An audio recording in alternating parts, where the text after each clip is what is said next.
I think Ubisoft is going to flinch every time somebody says 24. At this point, they've jeopardized pretty much every front that you can make as a gaming company. From a PR standpoint, they're having employees say, get comfortable not owning your games.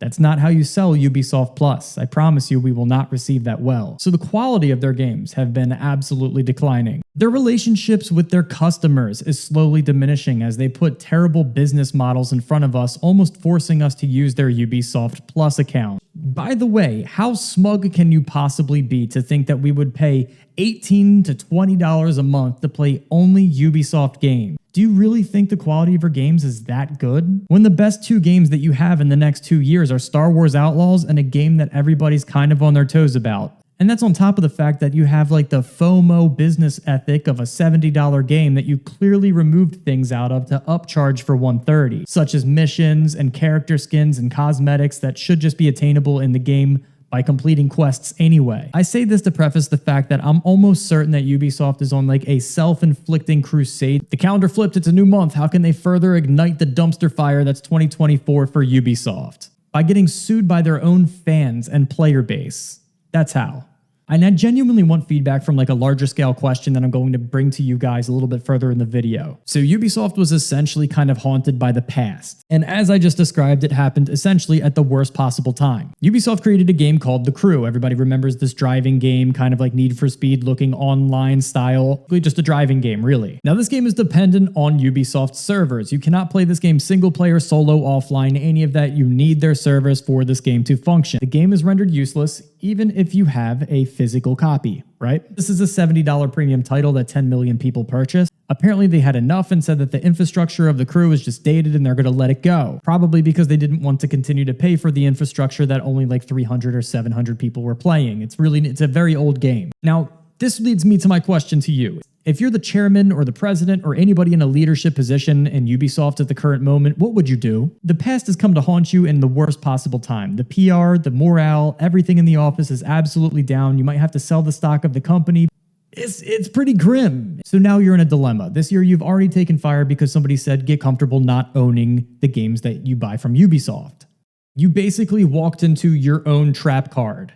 How would you handle this on like a personal relations, like talking to your audience, trying to retain your customer trust or the little that you've got left? Do you continue pouring money into a game's servers that like maybe 400 or 500 people max are playing at once? Do you spend time on a 10-year-old game to allocate resources to make it so single players can play the game via a patch or like an update for the game? Maybe tell them that we have the Crew Motorfest or the Crew 2 or the Crew 3-4 or whatever on Ubisoft Connect, and we're going to give you a free subscription for 3 months. You know, do some damage control at the very least. And then learning my lesson from this situation, maybe this would have been better received if we had a better plan of action. Ubisoft, being Ubisoft, instead decided to remove this from the digital library of everybody that purchased The Crew. Right now, 2 gamers are jumping through the correct legal hoops to try to take Ubisoft to court for what they've done. And I'm going to be honest with you guys, I think that as many people that are level-headed and not complete psychopaths do, we accept the terms and agreements to pretty much every single game that we've ever played as we load it up without actually like reading them, right? If it's an online game, I automatically click, yes, I won't pirate it. No, I won't be a douchebag online. No, I won't sign up for your newsletter. Let me play the game. I feel as though they probably snuck some language in there that said, hey, you don't own this game. You own the right to lease this game with the money that you gave us. We can end that and terminate that at any point that we feel as if we can pull this from you. And they revoked it from us without even mentioning it. And that's why I fear that these 2 individuals probably won't make it too far in court, but I do think that there will be some leniency because it's in California. California just passed legislation that makes it so developers of games have to state if you own the game or if you're renting or leasing the rights to play that game upon purchasing it. And I think upon purchasing it is the best way to go about it because as I stated before, like nobody reads the terms and services. Nobody goes through all that legal jargon. I think California is a more pro-consumer state when it comes to that type of stuff, and they might have some leniency when it comes to court. I don't know if they can hold on to any of that. I know that was recently passed. Like I said, from every single front, from PR to quality to business model to consumer relationships to innovation, they have absolutely failed on every single front. And they're a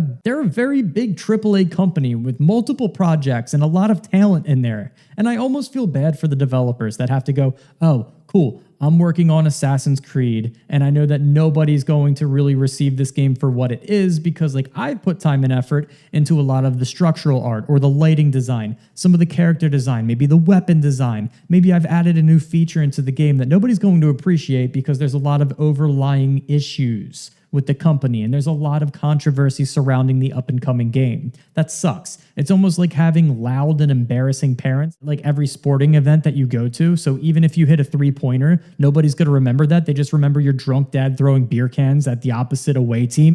And for the people that are like, well, the bad decisions come from the developers, most times they don't. Most times these come from upper management executives that feel pressure from people that are absolutely tone deaf about what gamers actually want. Like they published a game called Star Wars Outlaws that is a shell of a game. It is absolutely soulless. Not only are the graphics and the gameplay chunky and terrible, the AI all the way around the game from all of the enemies just needed a complete overhaul, and they hired a new creative director for it, which I don't think is going to fix anything. The damage to your reputation is already done. Most people probably already completed this game, and it's going to end up on a Black Friday sale probably shortly after this video gets uploaded.